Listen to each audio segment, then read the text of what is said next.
আজ আমি এমন একটি বিষয় নিয়ে কথা বলবো যা দেশে হট টক হিসাবে পরিগণিত হয়েছে। বিষয়টি হলো নারী নিকা রেজিস্টার সংক্রান্ত। আমি বদরুল ইসলাম বলছি। হাইকোর্ট বেঞ্চ এর সদস্য বিচারপতি জুবায়ের রহমান চৌধুরী ও বিচারপতি কাজী জিনাত হক গত বছরের 26শে ফেব্রুয়ারি এই রায়টি দিয়েছিলেন এবং পূর্ণাঙ্গ রায়টি প্রকাশ হয় এ মাসের 10 তারিখে। রায়ে সিদ্ধান্ত দেওয়া হয়েছে নিকা রেজিস্ট্রার পদে নারী নয়। এই রায়কে ঘিরে দেশের বিশিষ্ট নাগরিকগণ, সাধারণ নাগরিক ও নারী নেতৃবৃন্দ বিভিন্ন পত্রিকায় বিবৃতি দিয়েছেন, ক্ষোভ প্রকাশ করেছেন।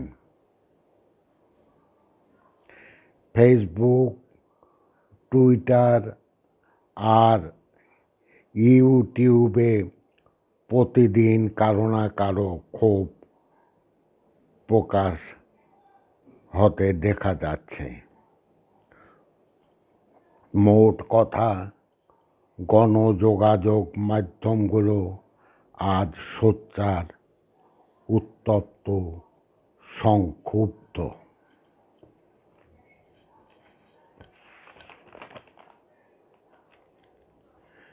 বিভিন্ন তথ্য প্রকাশ। দিনাজপুরের ফুলবাড়িয়া পৌরসভার 7, 8 ও 9 নম্বর ওয়ার্ডের নিকা রেজিস্ট্রার নিয়োগের জন্য 3 জন নারীর নাম মন্ত্রণালয়ে প্রস্তাব করা হয়েছিল এবং তার প্রথম নামটি ছিল আয়েশা সিদ্দিকার। কিন্তু আইন মন্ত্রণালয়ে দেশের বাস্তব সামাজিক অবস্থার পরিপ্রেক্ষিতে নারীদের নিকা রেজিস্ট্রারের দায়িত্ব পালন করা সম্ভব নয় উল্লেখ করে 2014 সালের 16 জুন এই প্যানেল বাতিল করে দেন। এরই পরিপ্রেক্ষিতে আয়েশা সিদ্দিকা হাইকোর্টে রিট করেন এবং হাইকোর্ট তা রিট খারিজ করে দেন। আইন মন্ত্রণালয়ে দেয়া সিদ্ধান্তই বহাল রাখে। এখানে বাস্তব বা সামাজিক অবস্থা বলতে গিয়ে মাসিক বা হায়েজের কথা বলা হয়েছে।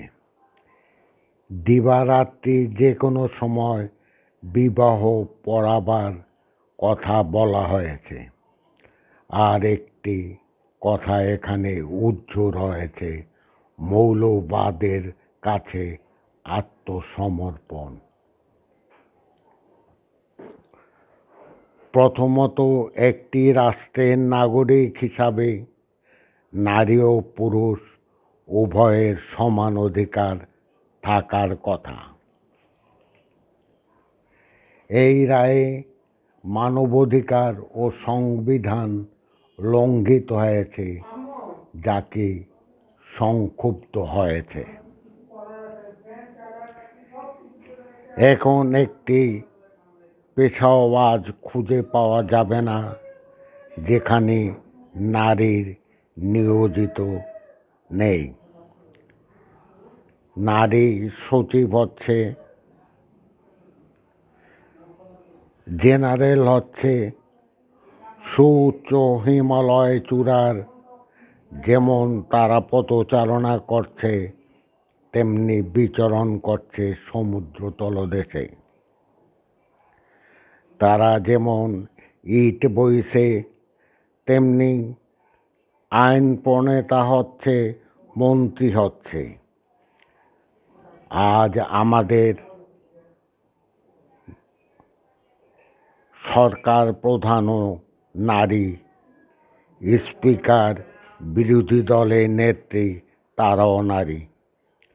আরও ভুরি ভুরি উদাহরণ দেয়া যায়।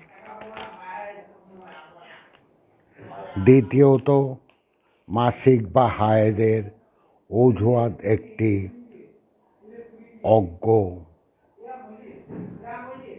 জনচিত ও খোঁড়া অজুহাত, ভিন্ন আর কিছু নয়। বিয়ে পড়ানো ও বিয়ে নিবন্ধন দুটি আলাদা বিষয়। নিবন্ধন কর্মেই দুটি ভাগ রয়েছে, যার একটিতে বিবাহ পড়ানো, তার স্বাক্ষর থাকে। বিয়ে নিবন্ধন দুটি আলাদা ভাগে বিভক্ত। নিবন্ধন ফর্মেই দুটি ভাগ রয়েছে, তার একটিতে যে বিবাহ পড়ান তার স্বাক্ষর থাকতে হয় এবং অন্যটিতে নিবন্ধনকারীর স্বাক্ষর থাকে। নিবন্ধনকারী হল কাজী বা নিকাহ রেজিস্ট্রার। তাছাড়াও 1974 সালের মুসলিম বিবাহ ও তালাক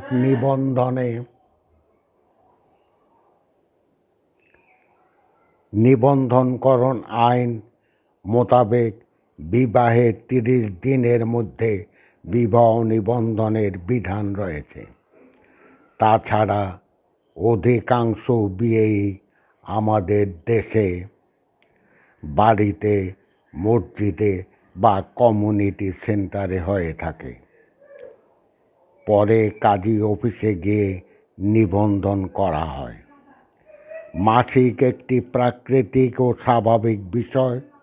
মাসিকের সাথে সৃষ্টি বিকাশের ধারা জড়িত। এ ব্যাপারটি 4 থেকে 7 দিনের একটি সমস্যা, অথচ একজন নিকাহ রেজিস্ট্রারের হাতে আইনিভাবেই 30টি দিন বরাদ্দ থাকে। তারপর প্রসঙ্গটি আসে রাত বেরাতে বিয়ে মজলিসে কাজীর উপস্থিত থাকা প্রসঙ্গে। এই আশঙ্কাটি একদম অমূলক, কেননা এতক্ষণে আমরা জানতে পেরেছি প্রকৃতভাবে বিয়ে পড়ানোর সাথে নিকাহ বা বিবাহ রেজিস্ট্রেশনের বা কাজীর কোনো আইনগত বাধ্যবাধকতা নেই। কাজী ইচ্ছা করলে পড়াতেও পারেন এবং নাও পড়াতে পারেন। তবে এখানে একটি প্রশ্ন রয়ে গেছে, নারী আদৌ বিয়ে পড়াতে পারবেন কিনা?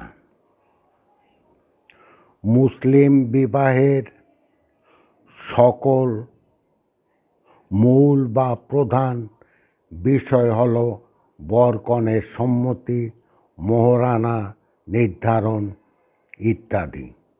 তার প্রথা অনুযায়ী বিবাহের কিছু দোয়া কালাম পড়তে ও মোনাজাত করতে হয়।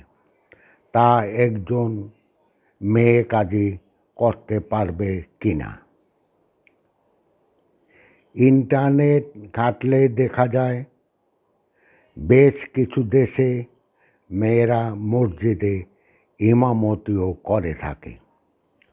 উদাহরণস্বরূপ এখানে উল্লেখ করা যায় ডেনমার্কের মরিয়ম মসজিদের ইমাম শিরিন খানকানের কথা। তা মেয়ে কাজেও অবশ্যই এ দোয়া পড়তে পারবেন। এরপরও যদি আমরা চাই 18 বছরের উপরে যে কাউকে দিয়ে, যে কোনো পুরুষকে দিয়ে এই দোয়া পড়িয়ে নিতে পারি। আমি মনে হয় দীর্ঘ একটি আলোচনা ফেঁদে বসলাম, তবে আমি এও আশা করছি আমি আপনাদের বুঝাতে সক্ষম হয়েছি আসলে বাস্তবতা এবং মানসিকতা, সামাজিকতা নারী নিকা রেজিস্ট্রার হওয়ার জন্য অতটা দায়ী নয় যতটা না আমাদের মন মানসিকতা, পুরুষাধিপত্যবাদ, নারীর অবদমন মানসিকতা এবং পশ্চাৎপদ ধারণা পুষ্ট চিন্তাই দায়ী। সবাইকে ধন্যবাদ। শুভ সন্ধ্যা।